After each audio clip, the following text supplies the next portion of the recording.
Birds are like weird, man. Do you ever just think about that? I mean, not really. You all right? you okay? It's November. I'm wearing flannel. Fair enough. I mean, like, I don't know. Birds, like, they fly and have feathers, and some are tiny, some are huge. See? Some Weird. All right. Okay. Today, we're talking about just one example of weird birds. Maybe this will be a series. Maybe we'll talk about a lot of weird birds. Weird birds? Hang on a second. Hang on a second. Big bird energy. So, who's deciding... Yes, who's deciding the weirdness? I mean, unless you want to write an ingenious script, I think it's pretty much just me and the audience. Okay. Then please go ahead. Send me your weirdest bird. Okay.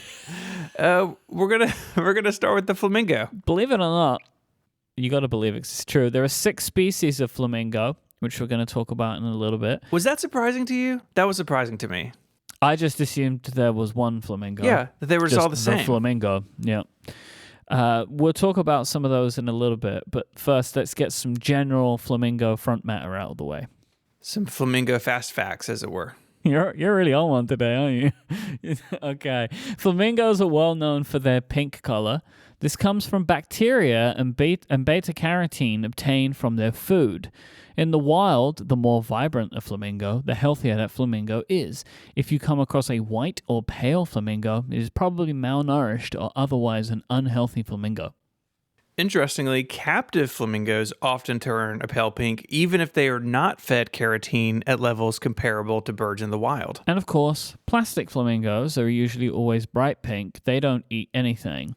And we covered those on episode 83 of Ungenius. That's one of the 6 species, plastic. Plastic, yeah, didn't believe the 7th species. The plastic. 7th species. Yeah, that's right. Flamingos are filter feeders, meaning that they separate mud and silt from water that they bring into their mouths, or beaks. They eat upside down, bending their long necks down to the water, and they have enzymes in their livers that break down the beta-carotene into pigmentation that is then shown in their feathers. Flamingos are social birds. They're all on Twitter and Facebook. They live in colonies that can be as large as several thousand individuals.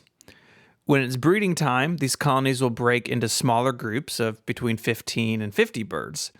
Flamingo pairs establish and defend nesting territories and often bind for multiple breeding seasons. They're they pair up. The chicks are gray when they're hatched, and they stay in a nest for a couple of weeks before venturing outside. Within a couple of weeks of that, these chicks form groups and are left alone by their parents. Yeah, it's just a group of chicks, maybe with 1 or 2 birds looking over them. They send them off to school early. Very early. Despite their unusual appearance, flamingos can actually fly quite well. In captivity, they have to have their wings clipped to keep from escaping. A pair of African flamingos escaped from the Wichita, Kansas Zoo in 2005. One was spotted in Texas 14 years later. It had previously been spotted in other parts of Texas and as far away as Wisconsin and Louisiana. Fugitive flamingos. Indeed, just living his best life in America. When on the ground, flamingos are often seen standing on one leg, as we all know, with the other tucked beneath its body. The reason for this isn't fully understood by scientists. It's a natural phenomenon, as it were. But there is evidence that this pose takes no muscle activity for the bird and thus burns no calories. That's so weird. I'm not sure why. I really... That is like a very tenuous reason for me, I think. Like, I don't know why they do this, and I don't need to know because I'm not a flamingo scientist. A flamingoologist. Flamingologist. I'm going to record the rest of the episode standing on one leg. You really get into the vibe, and you'll burn no calories apparently, so it'll be fine. This episode of Ungenius is brought to you by the Intrazone. It is a lot of fun to find new podcasts to listen to, and if you're on the lookout, the Intrazone is a bi-weekly podcast you should check out. It features conversations and interviews hosted by the SharePoint team at Microsoft on how SharePoint, OneDrive, Teams, and other tools can work for you and your business. You'll hear from guest experts, both behind the scenes and out in the field, so you can see how SharePoint and Microsoft 365 fit into your everyday work life, and learn more about the flexibility when working with content, workflow, search, and more. Each show has a bunch of segments like news and announcements, focused topics of the week, guest perspectives from product experts both inside and outside of Microsoft, upcoming events, conferences, workshops, and more. And the topics are really interesting. They cover things like content and collaboration. You have to have people working together, and a focus on employee experiences. You want your tools that you roll out to your business to not only be useful, but to be enjoyable for your employees to take part in. They also cover things like AI and machine learning. So if you have large data sets, how technology can help sort those and make the most useful things rise to the top. I've enjoyed listening to the IntroZone. I'm fascinated by business process, and a lot of this is what that comes down to, of how your business works and how the technology can serve you and your company. So go and listen to it now. Just search for the IntroZone wherever you get your podcasts. That's INTRAZONE, or click the link over in the show notes to check it out. Our thanks to the IntroZone by Microsoft SharePoint for their support of the show, and Relay FM. The time has come. Okay. The moment that all ungeniuses, what's the name of our listeners? Ooh, I don't know. Ungenii? That sounds like we're insulting them because our show has a bad name. Wikiheads? Yeah. Is the moment that all ungeniuses have been waiting for. The 6 species of flamingo. Number 1, we have to start with the greater flamingo, because obviously it's the greatest flamingo, I suppose. Right in the name. The greater flamingo, the most widespread and largest of the species. It calls Africa, India, Southern Europe, and the Middle East home. The greater flamingo averages between 43 and 59 inches tall. Mike, that's between 110 and 150 centimeters for you.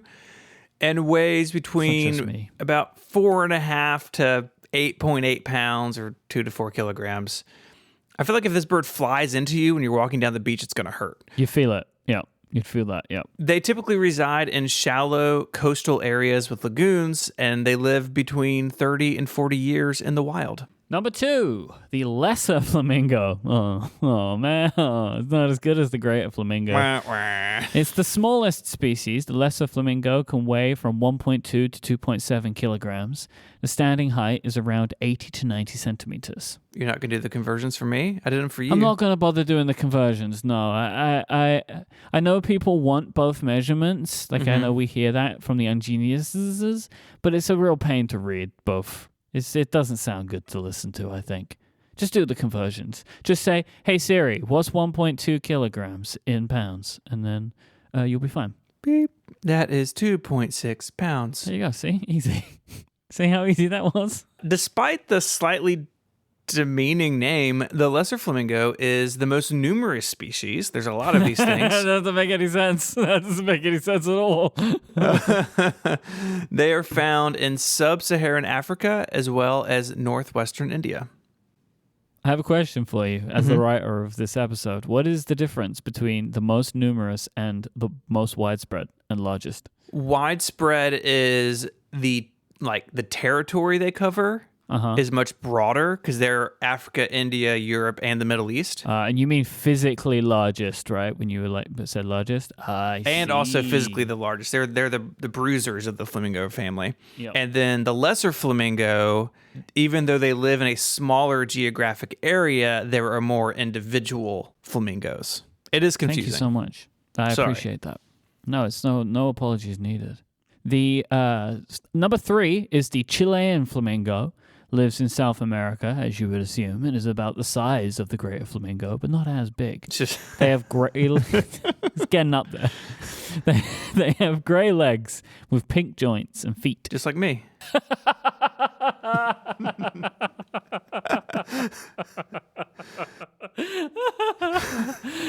Like other species, their habitats consist of areas with salt water, also like you.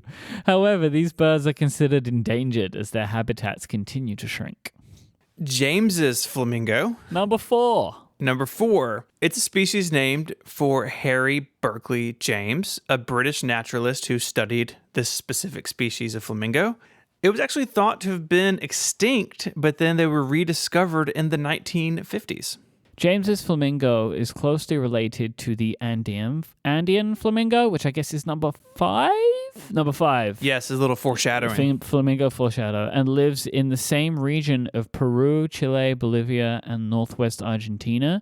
Their beaks have a slightly different shape to the Andean flamingos and typically measure about 90 to 92 centimeters long and weigh about 2 kilograms. The third of the South American trio, you already mentioned the Andean flamingo. Number 5. These and the James's flamingos, like they basically live in the same areas. They often encounter each other. So they're like West Side Story. Yeah, exactly. Exactly like that. These are the second largest flamingos, and they're the only species with yellow legs and 3-toed feet. Oh, interesting. Pink and yellow. Like you. Just like me. It's very fun. Please don't tell my secret. Lastly, we have the American flamingo in at number 6. USA. Which is closely related to the greater flamingo and Chilean flamingo, also called the Caribbean flamingo. These birds are found along the north coast of South America, as well as in Jamaica, the Dominican Republic, Haiti, the Bahamas, the Virgin Islands, and the far southern edges of Florida and Louisiana. I feel like if you're Caribbean flamingo and you end up in Florida, you're like, what has happened? Where am I? Why am I? I've made a terrible mistake. American flamingos tend to be a little more red in color than some of the other species. Of course, because of the flag. That's right. And they have entirely pink legs. They don't have stars on their feet or anything? Well, not yet. They do have bald eagle tattoos. Oh, very nice. So who knew that there were so many types of flamingo? I was legitimately surprised. Now we all know. Thank you to Alan for sending in this topic. If you have your favorite weird bird or just weird thing on Wikipedia, send it over to us. You can get in touch with us a bunch of different ways. If you're already on the website looking at show notes, which is at relay.fm/ungenius/140 this week, there's an email link. Click that. It sends us an email. Tell us what you want us to talk about. You can also do it on Twitter. The show is at Ungeniused. You can find Mike there as IMYKE, and you can follow me on Twitter as ISMH. And Mike, until we stand on one leg for another episode. That didn't go very well. Hang on. No. Was that it? Did you? That may just be the end. I had a little joke of my own, though. Go for it. All right, I'm just going to flamingo now. Wow.